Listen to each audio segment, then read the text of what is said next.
practices have been good. We know we've got a great opponent in Maryland, and we got our hands full. We got to come out and play well, but our guys have had a good week of work, good workouts coming up to this one, and we're excited about the opportunity to play ball.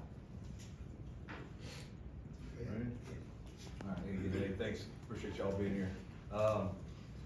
Again, great atmosphere, great bowl, had a great experience.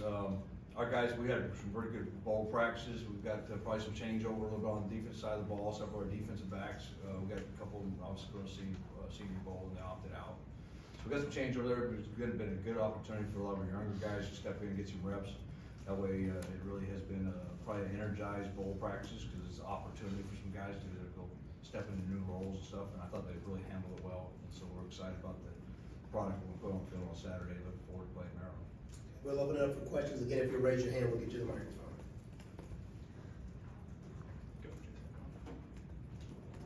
Ron, you said, hey, maybe all freshmen in the secondary. How different is this defensive group than the one at the end of the year, and what have you seen out of those young guys at bowl practice? Yeah, up front, we're going to be pretty solid. I mean, you're going to see a lot of veterans, guys with a lot of game experience, you know, with D-line, linebackers, all those positions. In the back end, we're going to see some new faces. I think they're very talented faces. So, you know, when you talk about, you know, Kaylee stepping back in, he's got some opportunities when he started early in the season. So he got some reps with Colton Hood, limited reps. You see the Tyler Scott, Love, and J.C. Hart, and other guys. Very limited reps in the back end, but they're all very talented football players. So we expect them, and Sylvester Smith. So I mean, there's a lot of guys that again are the futures of Auburn football, and I think they have very bright futures. And it's been really good, fun experience to watch them go in there and get better in the last 10 days of practice.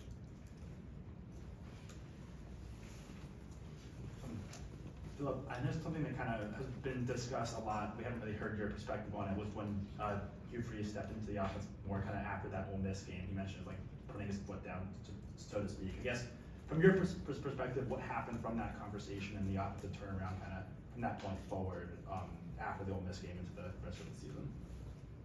You know, I think honestly, you know, he's always been a part of it. And so, you know, we went into this with that mindset. He's always had influence on him from fall camp to now, and we'll continue to do that. And so we went into this with our eyes wide open with the honest approach of trying to put the best thing on the field for our players and giving them the best opportunity to go win. And so I don't think that's really changed.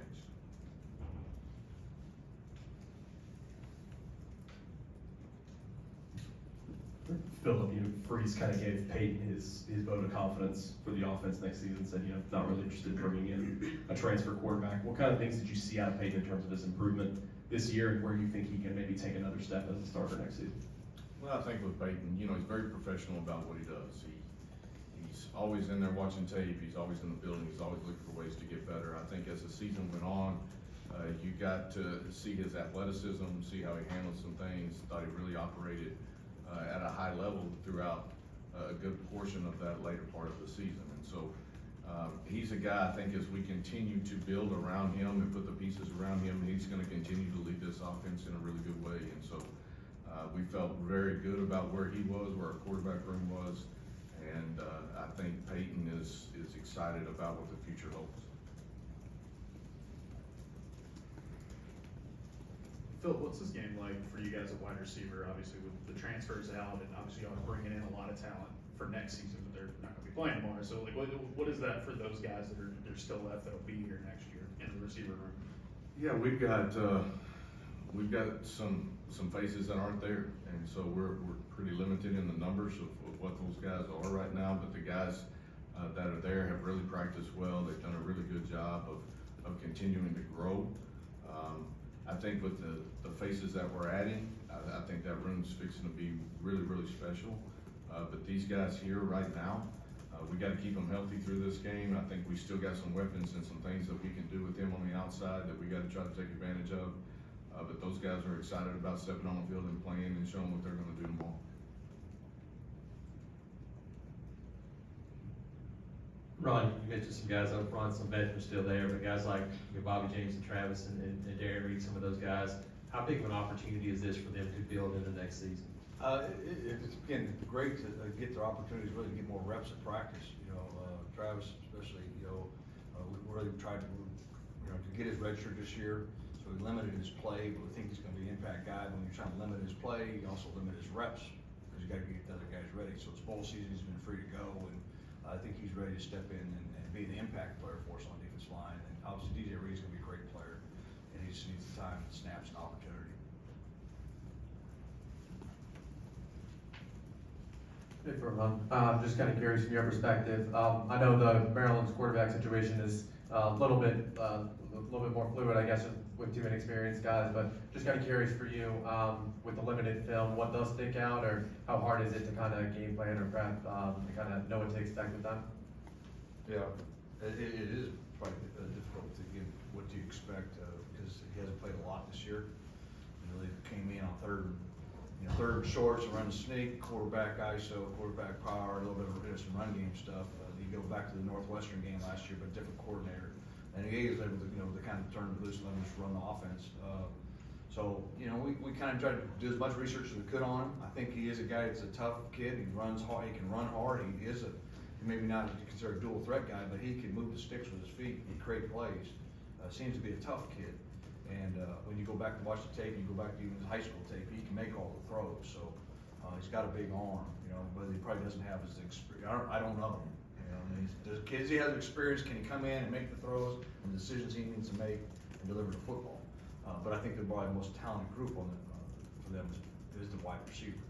I think that's the skilled positions there that makes plays all year long. So what are they going to do, and how are they going to change things a little bit to feature what they have? Luckily, we've had ball in more practices and kind of get ability to sprinkle a little bit of everything. But to me, the biggest opportunity would be somewhere early, hopefully early, by the first quarter, we're going to have to make adjustments to what are we seeing and get communicated down to the field and settle in on a game plan. Like, hey, here's what he can do, and here's what he can't do. Now let's go. For both of y'all had some guys that just signed, some of those freshmen get to go through bowl practices. Someone came up there, I know mostly on defense, but I think we saw a couple guys on offense. Just how important do you think that is for them to get that head start, and pretty unique, getting to do stuff before they even get to spring ball? Yeah, I think I'll go. We have majority of them. I think if anything, it was probably eliminating some anxiety on their part. It kind of came in and they got, I don't know what they get. They actually got about 6 practices. Got about 6 practices in, and just getting introduced to what stretch, individual, process of how you go through things. I think will be really valuable down the road. When they go to spring practice, they're going to be a little more at ease. Not as much, big eye. You can see the nervousness, all the stuff that happened, and then hopefully it's going to put them in a much better situation when spring practice occurs and they get to go compete. Ron, you guys obviously have to replace both Simp and Puckett at safety next year. What have you seen out of those guys? You mentioned a guy like a T-Love. What did you see out of them this season in practice, and a bigger opportunity now? And then obviously you got the JUCO signing as well. Just kind of what's your outlook on that position for next year? Well, I think T-Love's a talented football player. He will strike and run the alley, all those things. He'll come and get you. So I think he's a very talented football player. He's a smart football player. So kind of got caught there early, behind some older guys, and just and didn't really get his opportunity. Maybe as much reps as he probably should have gotten. Sylvester kind of played he's probably the next when you're looking at the free safety spot, but really for necessity for us this year, he came in and played the star position, the nickel, and did that as a role. That was his best fit coming in with the young guys. How was he going to get in a 3 spot and get a chance to go learn and compete? But it was good. We moved him back the first time we went to small practices, and it's really showed tremendous range and all that. And I think these practices are going to help him tremendously. Here we go. But he will strike you. He will run. He's going to be a really good football player. Philip, you talked earlier this season about how maybe you two coming together was a little bit more difficult than he initially thought. Did it go kind of as you planned or thought it would this season? Anytime you're trying to mesh things together, you're always going to come with some hurdles in there, right? And so there's been some good give and take on that part of it, and trying to make sure that we get the best opportunity for our guys to be successful. I think background-wise, we're very, very similar, but then, you know, just the way you approach things and the way you look at it, obviously can be different. And so, I think we've done a good job of just trying to make those things work, and again, making sure that, we're putting the team in front of everything else. You offered Walker White at Tulsa, and then just kind of what about him? What did you see in him where, you know, you got here, you're like, man, this is the guy I wanna call and try to get to Auburn? Like, what do you see in him, and how do you expect him to develop?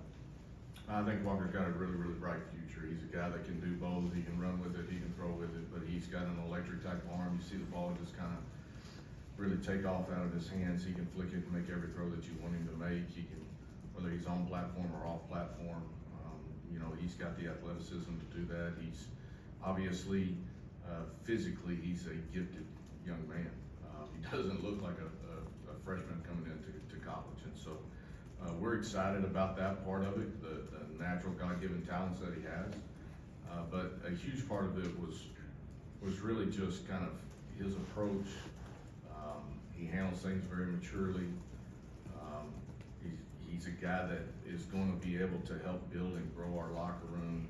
You know, his core values really match up with ours, and so I think it was a home run from that standpoint for him and for us. We've got time for one more question. I'm gonna stay with the quarterback theme, with, you know, Holden kind of stepping up, earning a lot more reps as the two guy late in the season, and then not having, you know, Payton on campus for a lot of those bowl practices. How much have you seen Holden grow this year, and what do you think his potential is moving forward? Yeah, I think he's really grown quite a bit since we got here in the spring. I mean, he has an electric arm. He's a guy that can make every throw. I think he has started to kind of fill into his body. You can see his athleticism starting to take over a little bit more, but I think for him, he's had a lot of growth mentally this year. Just learning how to play the position, how to study, what it takes to get prepared for a game. And, you know, we still got a long ways to go in that stance, but he's made really good leaps and bounds in those areas, and we're excited about what his future holds here at Auburn.